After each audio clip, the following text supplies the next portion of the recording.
Chapter 9 light reflection and refraction. आज हम लोग पढ़ेंगे properties of an image form by a plane mirror. उसके लिए पहले हम लोग रे डायग्राम देखेंगे।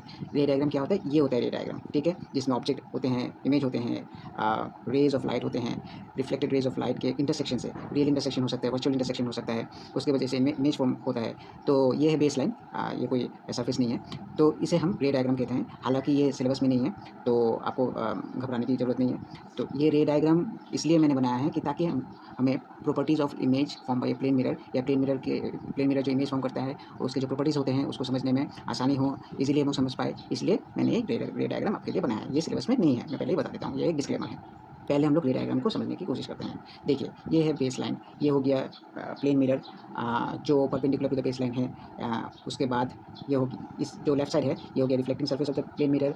राइट साइड जो है जो शेडेड है, ये पोर्शन को हम लोग कहते हैं painted surface of the plane mirror या बैक ऑफ द मिरर, ये है फ्रंट ऑफ द मिरर। अच्छा, उसके बाद हम लोग एक ऑब्जेक्ट लेंगे ए बी, ठीक है, उसमें से हम लोग दो ही रेज कंसिडर करेंगे। एक तो है कि फुट ऑफ द ऑब्जेक्ट, या कह लीजिए बी से निकल रहा है, तो ये पॉइंट ओ में जाके इंसिडेंट हो रहा है, इसका मतलब point O point of incidence है, और फिर रिफ्लेक्ट हो रहा है। और ए ओ जो है वो perpendicular to the surface of the mirror है, इसका मतलब ए ओ को आप नॉर्मल भी मान सकते हैं। तो पहले भी हम लोगों ने देखा है कि ए ओ अगर नॉर्मल है और कोई भी ray of light along A O along the normal अगर ट्रेवल करता है तो वो अपना पाथ जो है रिट्रेस करेगा। क्यों? एंगल ऑफ इंसिडेंस और एंगल ऑफ रिफ्लेक्शन दोनों को 0 डिग्री रखने के लिए। अच्छा, तो दो रेज हम लोगों ने लिए हैं, एक तो बी से निकल के आता है और एक ए से निकल के आता है। तो ये दो रेज कभी भी आपस में मिल नहीं पाएंगे। अगर आप देखें, ये एक रिफ्लेक्टेड रे है और इस लाइन में एक रिफ्लेक्टेड रे है, तो ये दोनों जितना बढ़ते जाएंगे इनके बीच में दूरियां उतनी ही बढ़ती चली जाएंगी, इसलिए ये दोनों कभी भी आपस में मिल नहीं पाएंगे। तो इन दोनों रेज का रियल जो इंटरसेक्शन है वो कभी भी नहीं हो पाएगा। तो आप लोग क्या करेंगे इस केस में? हम लोग को क्या करना है, जब हम लोग देखते हैं कि जो रिफ्लेक्टेड रेज है वो कभी मिल नहीं पाएंगे आपस में, किसी पॉइंट में इन लोग इंटरसेक्ट नहीं कर पाएंगे, तब हम लोग क्या करते हैं, उन लोगों को पीछे की तरफ एक्सटेंड कर देते हैं, ठीक है। जैसे कि पहला रे ये था, इसको पीछे की तरफ एक्सटेंड कर दिया, फिर दूसरा रे ये है, इसको भी पीछे की तरफ एक्सटेंड कर दिया, ठीक है। करने के बाद फिर भी ये दोनों मिट तो नहीं हो रहे हैं, तो आप कहेंगे तो क्या फ़ायदा हुआ पीछे एक्सटेंड करके, फिर भी तो इनका इंटरसेक्शन नहीं हो रहा है। देखिए, उसके लिए हमें क्या करना पड़ता है, ये मैंने एक सिंपल रे डायग्राम दिखाया है जो वन ऑफ द सिंपलेस्ट है।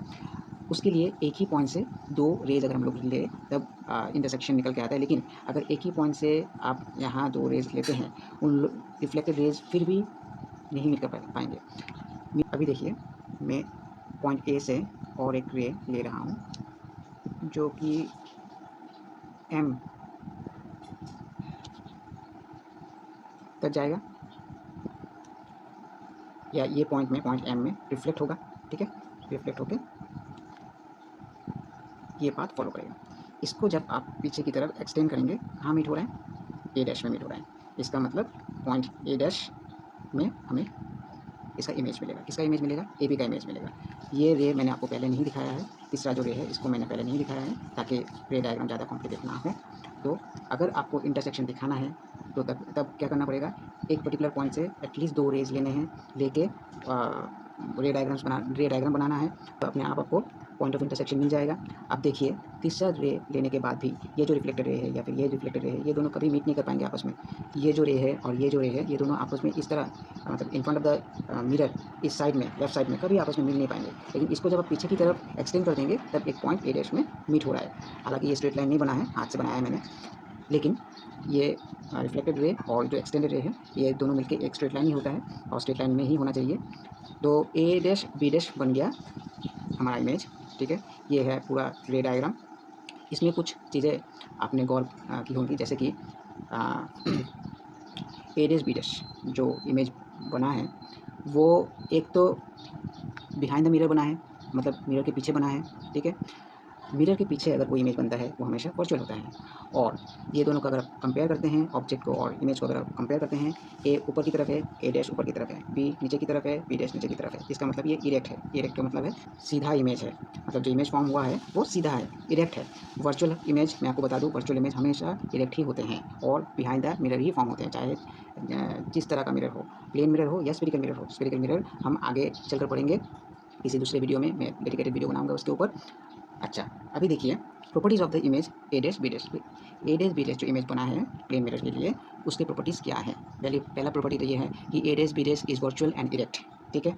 वर्चुअल क्यों? बिहाइंड द मिरर फॉर्म हुआ है, और real intersection of reflected raise of light की वजह से नहीं, virtual intersection of reflected light की वजह से हुआ है। वर्चुअल इंटरसेक्शन कैसे करेंगे? क्योंकि हम लोगों ने पीछे की तरफ एक्सटेंड किया है, फिर जाके हम लोगों ने मीट किया, मीट करने के बाद इमेज फॉर्म हुआ, इसलिए हम लोग कहते हैं कि वर्चुअल इंटरसेक्शन ऑफ रेज की वजह से इमेज फॉर्म हुआ है। So A dash B dash is virtual and erect, ठीक है। Number 2, property number 2, size of A dash B dash, या फिर कह लीजिए height of A dash B dash is equal to height of A B, या फिर size of A B. मतलब object का जो साइज होगा इमेज का वही साइज होगा, या फिर इमेज का जो साइज होगा ऑब्जेक्ट का वही साइज होगा in case of a plane mirror. Next, distance of the image from the mirror is equal to the distance of the object from the mirror. मतलब A dash B dash mirror से जितनी दूरी पर है, A B mirror से उतनी ही दूरी पर है। So M B dash equals M B, यहाँ हम लोग 5 सेंटीमीटर 5 सेंटीमीटर मान के चलते हैं for the sake of understanding. अच्छा, तो अब तक हम लोगों ने क्या देखा है कि A dash B dash virtual and erect है, मतलब जो इमेज फॉर्म होता है वो वर्चुअल और इरेक्ट होता है in case of plane mirror. Size of the image is equal to the size of the object, distance of the image from the mirror is equal to the distance of the object from the mirror, ठीक है। और चौथा और आखिरी जो है वो कहता है कि ए डैश बी डैश जो है इज लेटरली इन्वर्टेड, मतलब जो इमेज फॉर्म होगा उसका साइज डिस्टेंस ये सब तो ठीक है इक्वल होगा ऑब्जेक्ट के जैसे होगा, लेकिन लेटरली इन्वर्टेड होगा। इसका मतलब इमेज का जो लेफ्ट साइड है वो आपको ऑब्जेक्ट का राइट साइड जैसा दिखेगा, और इमेज का जो राइट साइड है वो ऑब्जेक्ट का लेफ्ट साइड जैसा दिखेगा। तो इसे हम कहते हैं लेटरली इन्वर्टेड इमेज, ठीक है। और एक प्रॉपर्टी जो मैं आपके साथ शेयर करने वाला हूँ वो है image is always formed behind the mirror for any position of the object for a plane mirror, ठीक है। ऑब्जेक्ट चाहे कहीं पर भी हो, लेकिन इमेज हमेशा behind the mirror he form होगा फॉर अ प्लेन मिरर। इसका मतलब इमेज जो फॉर्म होगा हमेशा वर्चुअल इमेज होगा, ठीक है। अभी याद कैसे रखा जाए? वर्चुअल इमेज हमेशा इरेक्ट होता है और बिहाइंड द मिरर फॉर्म होता है। रियल इमेज इन्वर्टेड होते हैं और in front of the mirror form होते हैं। तो कैसे हम लोग इसको याद रखें? याद रखने के लिए एक तरीका है, देखिए, वर्चुअल इरेक्ट ये दोनों वर्ड में एक ही बार वी आ सकता है। देखिए वी यहाँ पर वर्चुअल में वी है, इरेक्ट में वी नहीं है। सिमिलरली रियल इन्वर्टेड, रियल में वी नहीं है, इन्वर्टेड में वी है। अच्छा, और एक बात, बिहाइंड, वर्चुअल इरेक्ट होने से हमेशा बिहाइंड द मिरर फॉर्म होगा, इन्वर्टेड होने से हमेशा in front of the mirror form होगा। कैसे याद रखा जाए? इन फ्रंट में देखिए आई एन है, इन्वर्टेड में देखिए आई एन है, इन फ्रंट में भी आई एन है, तो इस तरह से आप याद रख सकते हैं। तो यही था properties of an image form by a plane mirror. Video अगर अच्छा लगा तो लाइक और शेयर जरूर कीजिए, चैनल को सब्सक्राइब करना मत भूलिए। रे डायग्राम में या प्रॉपर्टीज़ में कहीं पे भी कोई दिक्कत है तो मुझे कमेंट करके आप कमेंट सेक्शन में पूछ सकते हैं। Thank you for watching this video till the end.